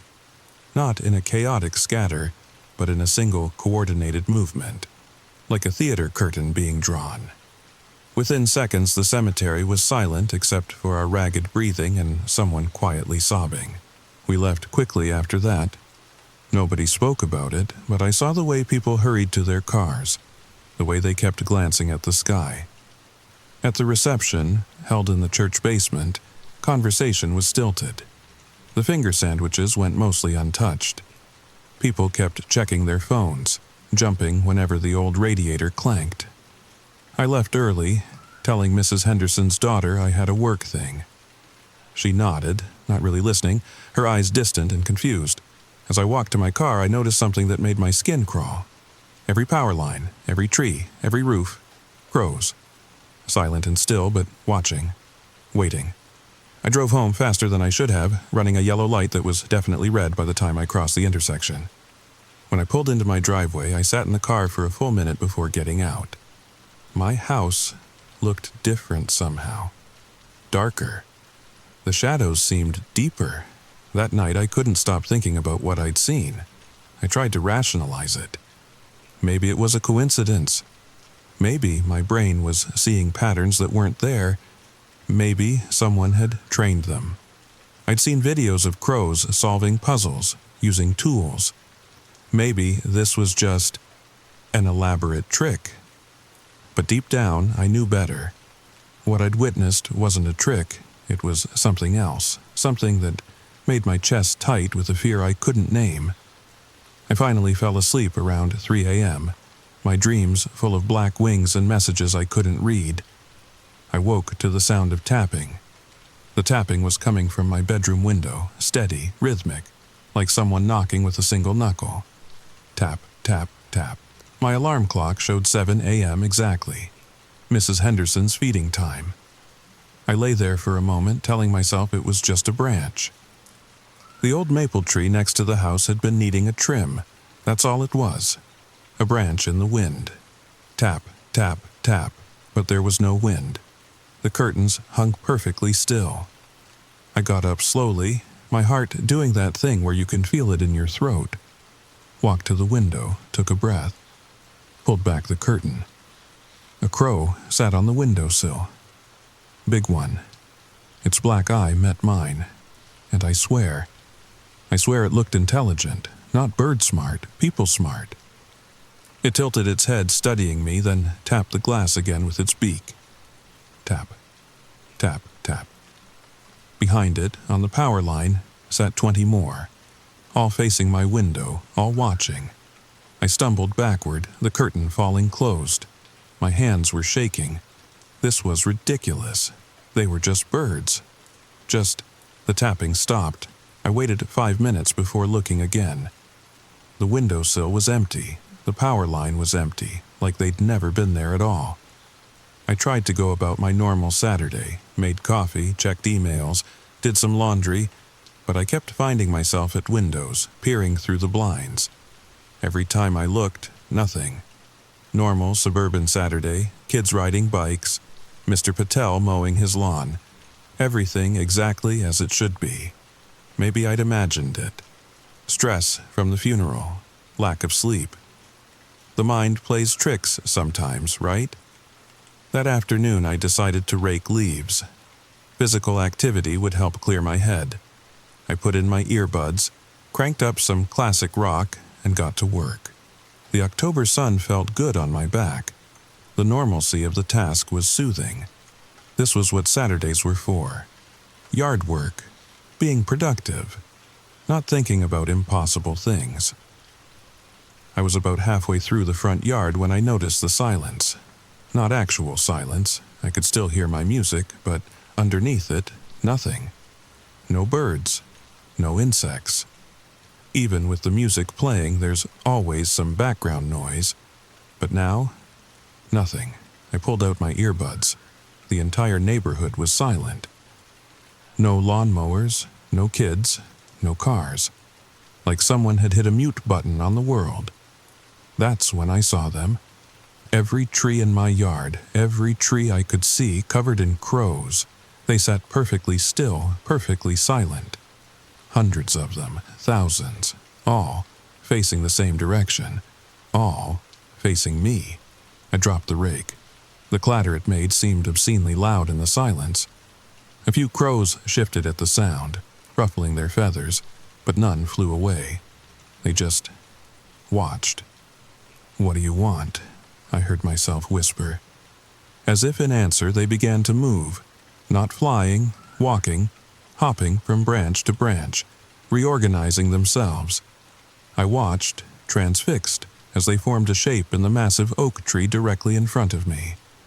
A face, Mrs. Henderson's face, perfect in its detail, the curve of her smile, the way her eyes crinkled at the corners, made entirely of living birds, each one a pixel in an impossible portrait. It lasted maybe 10 seconds. Then they scattered, filling the air with the sound of wings and caws, circling once before disappearing over the rooftops. I stood there for a long time after they left. Stood there until Mr. Patel came over to ask if I was all right. "You've been standing there for 20 minutes, he said, concern creasing his forehead, "just staring at that tree." I mumbled something about thinking I saw a rare bird. He didn't look convinced, but he let it go. "That's the suburban contract. We don't pry too deep. We maintain the polite fiction that everything is normal. But nothing was normal, not anymore. That night, I did something I hadn't done since grad school. Research. Real research. I dove into every database I could access. Ornithology journals, animal behavior studies, folklore, urban legends, anything about crows exhibiting unusual behavior. What I found made me wish I hadn't looked. Reports going back decades, centuries even. Always isolated incidents, always dismissed as misidentification or exaggeration. Crows forming shapes, crows delivering messages, crows appearing at significant moments, births, deaths, disasters.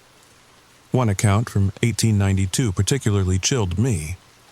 A naturalist in Oregon reported seeing crows form letters and rudimentary images after the death of a local woman known for feeding them. His colleagues ridiculed him. He was stripped of his credentials. But his journal, which I found digitized in a university archive, contained detailed sketches. The shapes the crows had made. They were identical to what I'd seen at the cemetery. I pushed back from my laptop, rubbing my eyes. It was past midnight. The house felt too quiet, too empty. I made myself a drink, whiskey, neat, larger than I'd normally pour, and stood at the kitchen window looking out at the darkness. A movement caught my eye. The streetlight at the corner flickered, and in that moment of illumination I saw them. The power lines were full again. Every line as far as I could see. They sat in perfect rows, perfectly spaced, like notes on a musical staff. Were they always there now? Watching? Waiting? What were they waiting for? I closed all the blinds, double-checked the locks, took my drink to bed, and tried not to think about the fact that locks don't mean much when the threat has wings.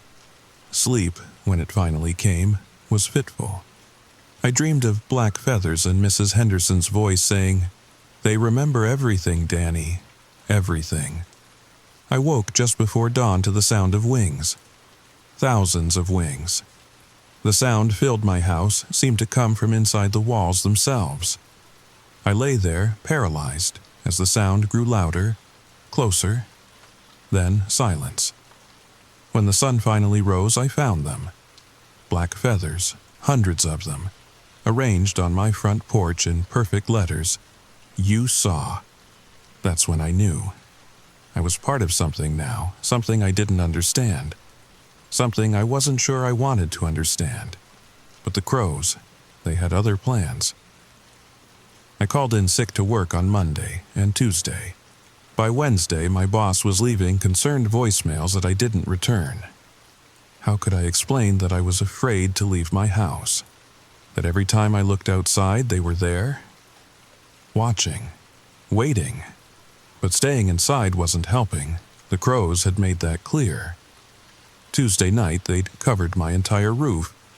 I could hear them up there, thousands of little feet scratching against the shingles. The sound was maddening, like fingernails on a chalkboard, but inside your skull. I'd cranked up the TV, put on headphones, even tried running the vacuum just for the white noise. Nothing helped. Wednesday morning, they left another message. This time, formed by dead leaves arranged on my lawn, "Come outside." I knew I was losing it. The rational part of my brain kept screaming that this was impossible. Birds don't communicate with humans. Birds don't have agenda. Birds don't... But these weren't just birds anymore, or maybe they never were. That afternoon I finally cracked. I couldn't take the watching anymore. The waiting. If they wanted something from me, fine. Let's get it over with. I walked out my front door at exactly 3 p.m. The street was deserted. Funny how the neighbors had started avoiding walking past my house. Maybe they sensed something. Or maybe they'd seen the crows too and were doing what humans do best, pretending the scary thing doesn't exist. The moment I stepped onto the sidewalk, they appeared. Not aggressively, not threateningly. They simply landed around me in a perfect circle, about 10 feet in diameter. Big ones. Ravens mixed with the crows now, their larger forms interspersed among their smaller cousins like sergeants among soldiers. "What do you want?" I asked. My voice cracked. When was the last time I'd spoken out loud? One crow, larger than the rest with a few white feathers mixed into its black plumage, hopped closer. It had something in its beak. A photograph. It dropped the photo at my feet and backed away. I bent down, my hands trembling. The photo was old, edges yellowed. It showed Mrs. Henderson as a young woman, maybe in her 20s. She was standing in what looked like the same cemetery where we'd buried her, surrounded by crows. Dozens of them perched on her arms, her shoulders, even her head. And she was smiling. Not the polite smile of someone posing for a photo, but a real smile. Joy. I flipped the photo over. Written in that same spidery handwriting I recognized from her recipe cards.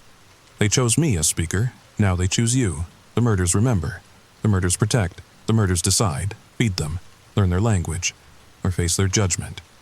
The murders. Plural. I thought it was just a clever name for a group of crows, but the way she'd written it... I looked up from the photo. The circle of birds remained perfectly still. Waiting. "I don't understand," I said. "I don't know what you want me to do." The white-feathered crow, I'd started thinking of it as the general, cawed once. The others echoed. Then they began to move. Not randomly, deliberately. They formed shapes on my lawn. Simple at first, a circle, a square, a triangle. They were teaching me. For the next 3 hours, I stood there as they showed me patterns, shapes, eventually simple pictographs. When I understood something, I'd nod, and they'd move on to the next lesson.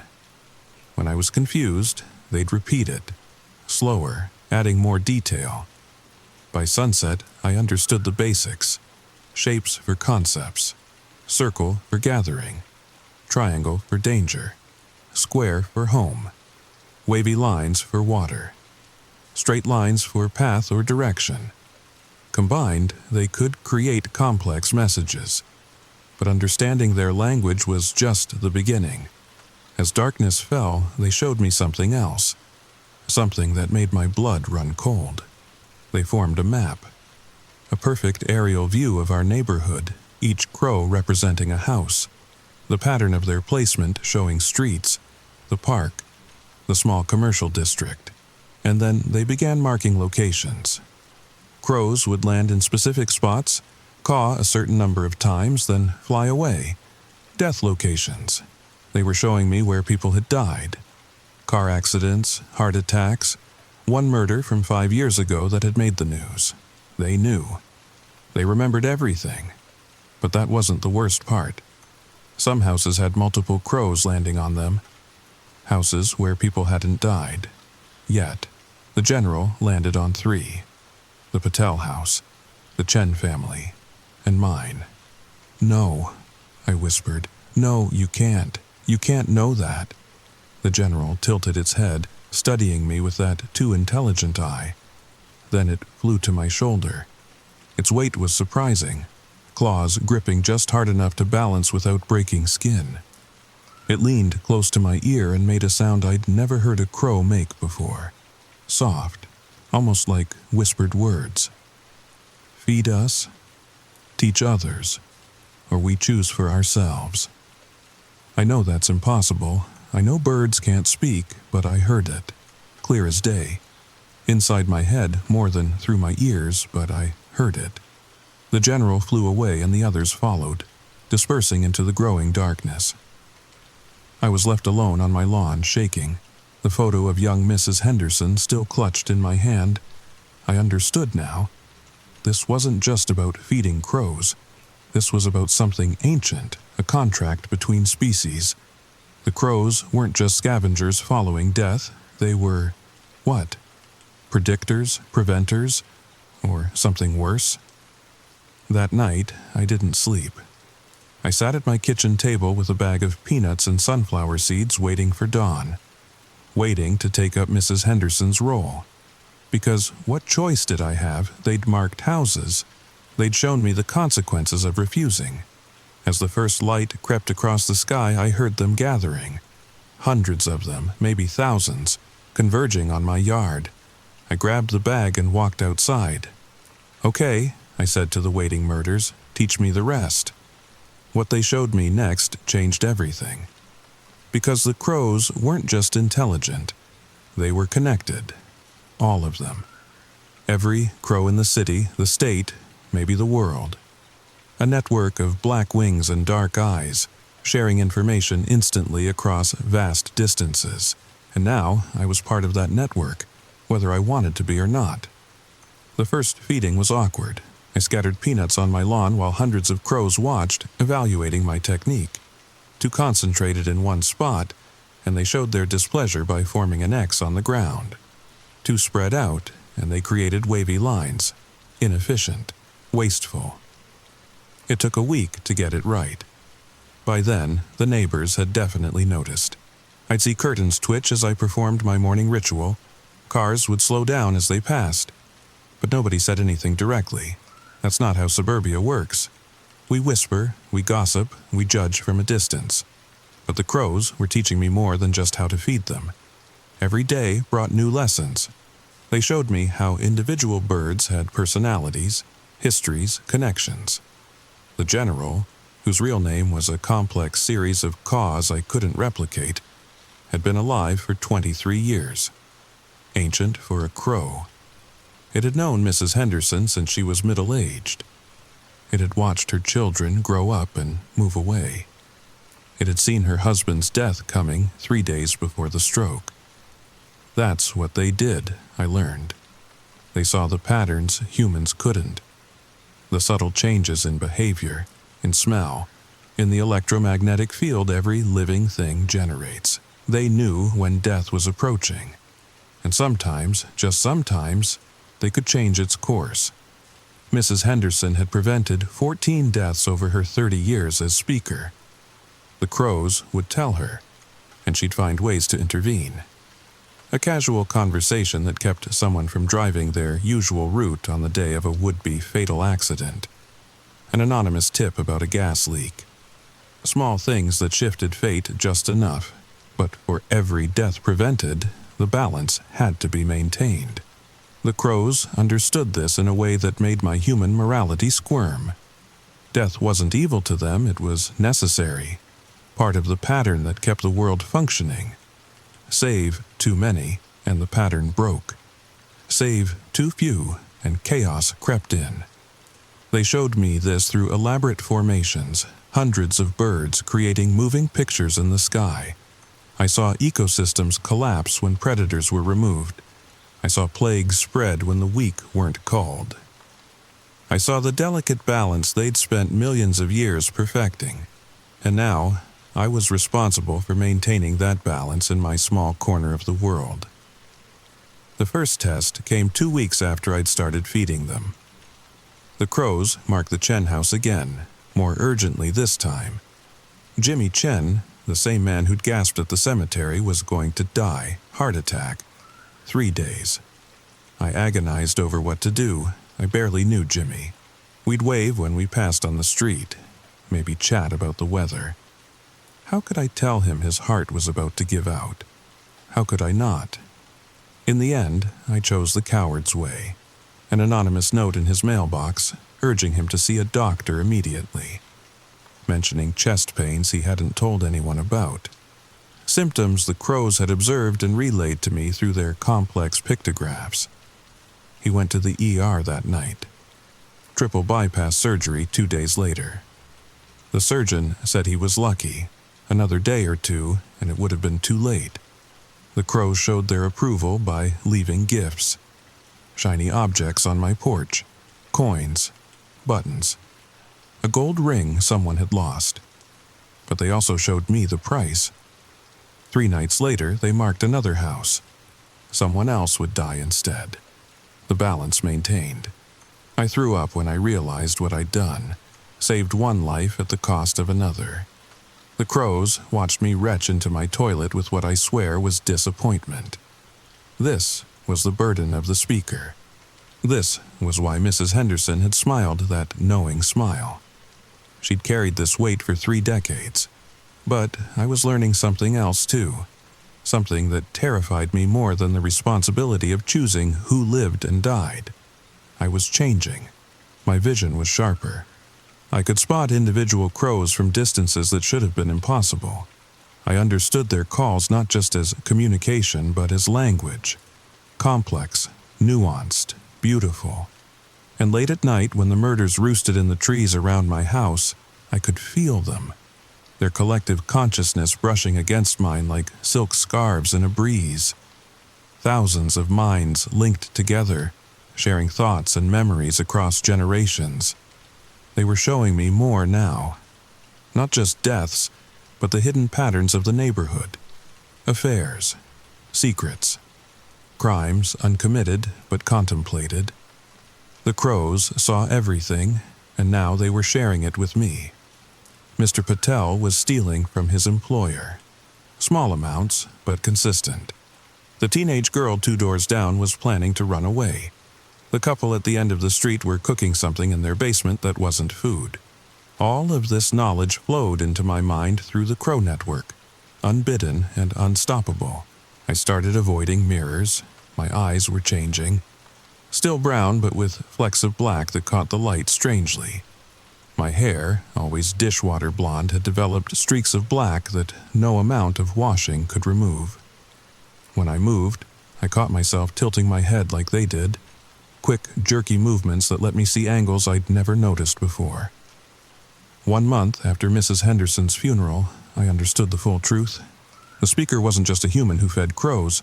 The speaker was a bridge. Part human, part something else. Connected to the murder network in ways that transformed both species. Mrs. Henderson hadn't died of a heart attack. She'd chosen to end her time as speaker, and the crows had made it peaceful. A gift for 3 decades of service. Now it was my turn, and I could already feel the weight of years stretching ahead.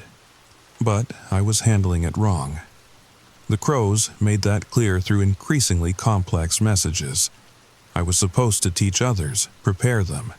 The network needed multiple speakers spread across the world. One person couldn't maintain the balance alone. That's when they showed me the map again. Not just my neighborhood this time, the entire city. Points of light where potential speakers lived. People who'd shown kindness to crows. People who noticed patterns others missed. People who could handle the terrible burden of seeing death coming and choosing when to intervene. 13 candidates in Portland alone. They needed to be taught, prepared, recruited. I understood what they were asking. Spread the word, build the network, prepare humanity for something. The crows wouldn't show me what. Some knowledge was too dangerous even for a speaker, but I could feel it in their collective anxiety, the way they gathered in larger numbers, the urgency in their teachings. Something was coming, something that would require the ancient partnership between human and crow to be stronger than ever. So, I'm telling you this story, if you've made it this far. If you're still listening despite how impossible it sounds, then maybe you're one of them, one of the candidates. Maybe you've noticed crows watching you lately. Maybe you've seen strange patterns in their behavior. Don't be afraid, not of them at least. Be afraid of what happens if we don't listen, if we don't learn, if we don't accept our role in the balance they've spent millennia perfecting. The crows remember everything. They remember when humans and animals spoke the same language. They remember when we worked together, each species contributing to the whole. They remember, and they're trying to make us remember too, before it's too late. I feed them every morning now, 7 a.m. sharp, just like Mrs. Henderson. The neighbors have stopped pretending not to notice. Some watch openly, fascination replacing fear. A few have started leaving out peanuts of their own.